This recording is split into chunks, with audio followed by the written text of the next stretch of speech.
3 مرتبہ یا 1 مرتبہ دھلیں اور اس کے بعد پھر کلی سے کلی کریں 3 مرتبہ اور پھر 3 مرتبہ ناک میں پانی چڑھا کر کے آپ انگلی ڈال کر کے ناک کو صاف کریں اور اس کے بعد 3 مرتبہ پورے چہرے کو جو بال اگنے کی جگہ ہے اور داڑھی یہ پورا لے کر 3 مرتبہ اس کو دھلیں کم سے زیادہ زیادہ سے زیادہ 3 مرتبہ یہ ٹھیک ہے کم سے کم 1 پہ ہی کافی ہے لیکن 3 مرتبہ دھلنے میں ذرا سا یہ سنت اور مستحب بھی اور پھر اس کے بعد داہنے ہاتھ کو 3 مرتبہ دھلیں کوہنیوں سمیت اور پھر بائیں ہاتھ کو 3 مرتبہ کوہنیوں سمیت دھلیں اور پھر اپنے سر کا مسا کریں ہاتھ پانی لے کر ایسا بھگو کر آپ آگے سے پیچھے ہاتھ لے جائیں اور پھر پیچھے سے آگے ہاتھ لائیں اور اس کے بعد یہ انگلیوں سے کان میں اس انگلی سے گھمائیں اور اس کے بعد انگوٹھے سے کان کے اوپر یوں گھما لیں اس طرح سے یہ مساح ہے اس کو مساح کہا جاتا ہے پھر داہنے ہاتھ کو داہنے پیر کو پڈلیوں تک دھلیں بائیں پیر کو پڈلیوں تک دھلیں انگلیوں میں خلال بھی کریں داڑھی گھنی ہے تو اس میں بھی خلال کریں یہی سنت ہے اور وضو پے در پہ ہو یعنی کہ ابھی ہاتھ دھل لیا آدھا گھنٹے کے بعد دوسرا ہاتھ دھلا پھر آدھا گھنٹے کے بعد پاؤں دھل لیا نہیں پے در پہ مسلسل ہونے چاہیے یہ سنت ہے اور یہی وضو کا طریقہ ہے البتہ اس میں ممانعت جیسے گردن وغیرہ کی مسا وسا یہ جائز نہیں ہے یہ نبی سے ثابت ہے ربانی صاحب آپ کی دعوت و تبلیغ کے ذریعے سے کتنے ہی نامی مسلمان سچے مسلمان بنے ہیں میں آپ سے درخواست کرتا ہوں کہ میرے ابو کو اور کتاب اور سنت پر چلنے کی اللہ تعالیٰ سے دعا کی اللہ تعالیٰ ہم سب کے والدین جو انتقال کر گئے ہیں اللہ ان کے اوپر رحم فرمائے ان کی مغفرت فرمائے اور جو زندہ ہیں اللہ تعالیٰ ان کو جو ہے موت آخری لمحے تک صراط مستقیم پر چلنے کی توفیق عطا فرمائے اور انہیں ہدایت فرمائے جزاک اللہ خیر تبلیغی جماعت کی شرعی حیثیت قرآن حدیث کی روشنی میں کیا ہے وہ بھی نماز کی دعوت دیتے ہیں ابھی شیخ نے بتلایا کوئی شرعی حیثیت نہیں ہے بلکہ نماز کے لیے جماعت بنانا جیسا کہ شیخ نے فرمایا کہ یہ گمراہی ہے تو یہ نماز ہی بیچارے اولاً سب سے مین چیز توحید ہے دعوت اللہ توحید ہے توحید ہی جب آدمی کے پاس نہ ہو تو جو خود گمراہ ہو کرا رہبری گرد تو دوسروں کی کیا رہنمائی کرے گا اس لیے ایسے لوگوں کو جو گمراہ ہیں دعوت دینے کا حق نہیں پہنچتا جو دعوت اللہ نہ کریں انہیں دعوت دینے کا حق نہیں پہنچتا ہے اور نماز کی دعوت سب دیتے ہیں نماز کی دعوت دینا کوئی وہ نہیں ہے گزارش خدمت ہی کی ایک صف پوری ہو چکی ہے پھر ایک آدمی آیا اور وہ ایک آدمی آگے سے کھینچ لیا وہ آگے کا صف ٹوٹ گیا کیا ایسا کرنا بہتر ہے یا وہ اکیلا نماز پڑھے ایسا کرنا حرام ہے جائز نہیں ایک آدمی پہلے آیا ہے وہ اگلی صف میں ہے آپ اور وہ پہلی صف کی فضیلت پا رہا ہے اللہ کی رحمت سے مستفید ہو رہا ہے آپ آخر میں اعلیٰ حضرت آ کر پیچھے سے اس کو گھسیٹ کر آپ اس کو رحمت سے محروم کر کے اپنی نماز درست کر رہے ہو یہ جائز نہیں ہے یہ ہمارے ہاں جو کرتے ہیں یہ غلط ہے البتہ یہ ہے کہ وہ انتظار کرے کہ کوئی آدمی آئے تو اس کے ساتھ نماز پڑھے اکیلے بھی کھڑا ہو کر نماز پڑھنا اس کے لیے جائز نہیں البتہ یہ ہے کہ جب جماعت ختم ہونے والی ہو کہ ابھی ختم ہو جائے کوئی نہیں آیا تب نیت باندھ کے اپنا پڑھ لے تو انشاءاللہ تعالیٰ اس کی نماز ہو جائے گی لیکن وہ انتظار کرے دیکھے کہ کون آیا کوئی آئے تو اس کے ساتھ کھڑا خوشبو کے لیے اسپرے استعمال کرنا کیسا ہے جبکہ ہر اسپرے میں الکحل استعمال اصل میں الکحل کی جو شکل ہے وہ تبدیل ہو گئی خلاص وہ اس کا حکم کوئی حرج نہیں ہے اس میں الکحل خوشبو ہو گیا اس میں حرج نہیں ہے وہ آپ استعمال کر سکتے ہیں نماز میں کثرت عمل سے نماز باطل ہو جاتی ہے براہ کرم واضح طور پر بتائیں کہ کثرت عمل کتنا عمل ہے جیسے کہ فون وغیرہ استعمال کرنا ماشاءاللہ فون وغیرہ تو یہ تو کثرت عمل میں ہے کہ آدمی ٹیلی فون استعمال کرے کھانا کھائے پانی پیے انٹرنیٹ بیٹھ کے دیکھے موبائل پر کس کا موبائل آ رہا ہے کس کو سوئچ یہ جائز نہیں ہے البتہ یہ ہے کہ نماز پڑھ رہا ہے گھنٹی اول پہلے بند کر لینی چاہیے لیکن اگر سوئچ آف کر لینا چاہے موبائل سے لیکن اگر نہیں کیا اتفاق سے بھول گیا تو یہ بھی نہیں ہے کہ چھوڑ دے رننے رپے رنوں چلتے رہیں اور لوگوں کی نماز ڈسٹرب ہو نہیں اس کو چاہیے کہ فوری طور پر اس کو بند کرے تو سوئچ آف کرے اسے فوری طور پر ٹھیک ہے البتہ تو یہ کثرت عمل یہ ہے کہ ہمیشہ غترے ہمیشہ صحیح کرتا رہے نماز میں یوں کرے اور جناب علی ادھر ادھر کھجلائے ادھر کھجلائے پیر کھجلائے لنگی اٹھائے لنگی باندھے یہ سب چیزیں کثرت عمل میں شامل ہیں اور یہ جائز نہیں ہے اس سے نماز یقیناً کراہت سے خالی نہیں ہوتی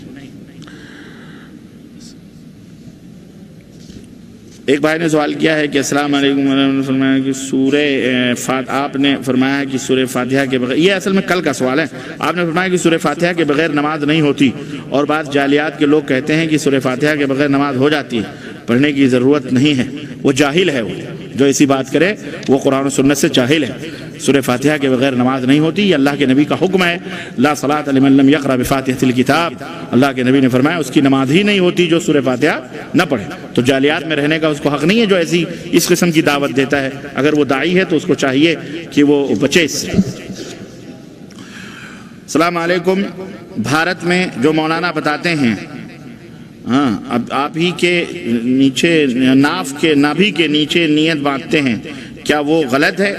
اور اوپر انہوں نے 786 لکھا ہے، یہ 786 کا مطلب کیا ہے؟ اگر اس کا مطلب بسم اللہ ہے تو اللہ کا نام ہے بسم اللہ الرحمن الرحیم، اللہ کے نام سے جو رحمان ہے رحیم ہے اس کے نام سے شروع۔ اگر آپ کا نام عبداللہ ہے اور اس کا نام 420 نمبر نکلتا ہے اور اگر آپ کو 420 کہا جائے تو آپ پسند کریں گے؟ ہاں،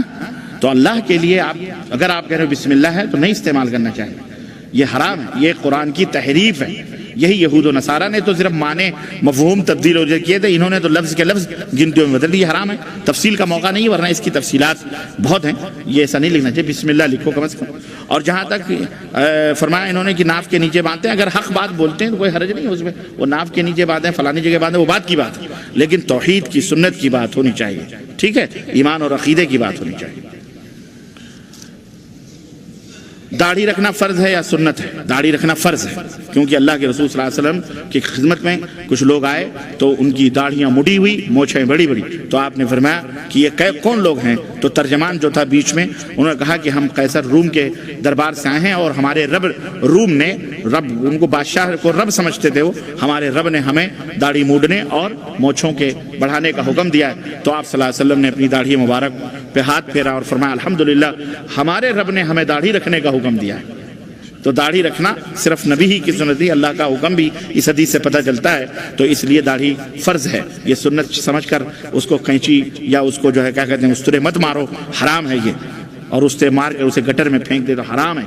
حرام۔ مسلمان ہو صحیح ڈھنگ سے داڑھی رکھو، اب یہ نہ سوچو فلانے بڑے بڑے لوگ داڑھی نہیں رکھتے تو بڑے بڑے لوگوں کی طرح آپ ہیں، بڑے بڑے لوگ تو بادشاہ اور حاکم اور پتہ نہیں کیا کیا ہیں، ہم تو فقیر کے فقیر در فقیر ہیں، تو اگر یہی سوچنا ہے تو آپ بھی بادشاہ بن جائیں ہیں؟ واہ، نہیں، غلط بات ہے۔ کیا پیپسی کولا سیون اپ پی سکتے ہیں؟ اگر آپ کو شوگر نہیں ہے، مریض نہیں ہے، زکام نہیں ہے تو پی سکتے ہیں، کوئی حرج نہیں۔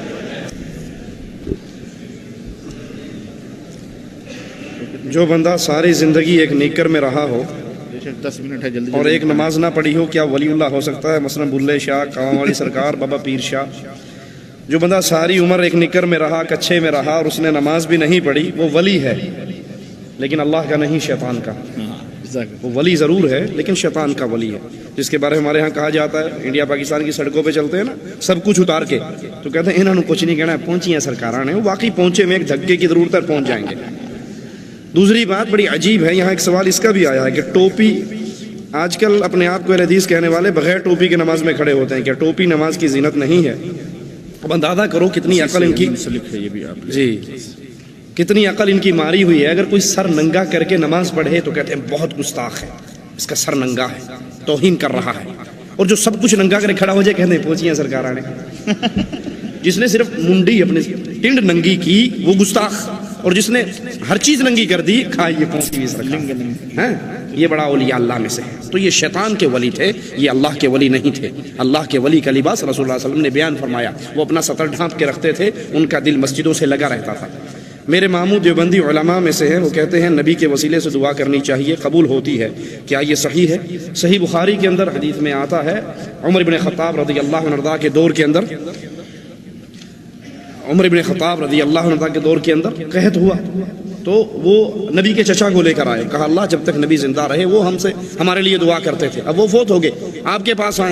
آگے، اب یہ ان کا چچا ہے، یہ دعا کرتے ہیں ان کی قبول فرما کر ہمیں بارش عطا فرما۔ تو شخصی وسیلے دینا نہ قرآن میں اس کی تعلیم ہے نہ نبی کی حدیث میں اس کی تعلیم ہے۔ اللہ کے اسماء و صفات کا واسطہ دیجئے، اپنے نیک عملوں کا واسطہ دیجئے، کسی نیک اللہ کے ولی سے دعا کروائیے، یہ جو ہے واسطہ پنجتن پاک کا، واسطہ ہے صدقہ حسین حسن کا، یہ تمام چیزیں اسلام کے اندر ناجائز ہیں، حرام ہیں یہ طریقہ۔ اور اگر کسی کے پاس جایا جائے اور اس سے کہا جائے کہ آپ ہی ہمارے لیے، ہماری سنتا نہیں ہے اور آپ کی موڑتا نہیں، سیم یہی عقیدہ ابو جہل کا تھا، مَا نَعْبُدُهُمْ إِلَّا لِيُقَرِّبُونَ إِلَى اللَّهِ زُلْفَىٰ، ہماری آپ کے آگے آپ کی اس کے آگے، ہماری سنتا نہیں ہے، آپ کی موڑتا نہیں ہے۔ تو یہی عقیدہ مشرکین مکہ کا تھا اور یہی عقیدہ آج کے مشرک کا ہے۔ دعوت کا صحیح طریقہ کون سا ہے؟ دعوت کا صحیح طریقہ یہ ہے کہ دعوت کی بنیاد لا الہ الا اللہ رکھی جائے، اللہ کی توحید کی طرف سب سے پہلے بلایا جائے، یہی دعوت کا صحیح ترین طریقہ ہے۔ جمعے سے قبل اور جمعے کے بعد سنت کی کتنی رکعتیں ہیں؟ جب جمعہ پڑھنے کے لیے آئے، اگر امام کھڑا ہو گیا ہے تو آپ 2 رکعت پڑھ کے تحیۃ المسجد بیٹھ جائیے، اور اگر کھڑا نہیں ہوا اور آپ وقت ہے جتنا بھی نفل پڑھنا چاہیں پڑھ لیجئے۔ جمعے کے بعد اگر مسجد میں پڑھیں تو 4 رکھتے ہیں، گھر جا کے پڑھیں تو 2 رکھتے ہیں۔ ہمارے ہاں کیا ہوتا ہے، ہم جمعہ بھی پڑھتے ہیں اور احتیاطاً ظہر بھی پڑھ لیتے ہیں۔ اے ہو گئی، اے نہ ہوئی تو او تے رڑے تے پئی ہے نا، دونوں میں سے کوئی تو قبول ہوگی۔ ایک وقت میں ایک ہی نماز فرض ہوئی ہے، وہی قبول ہوگی۔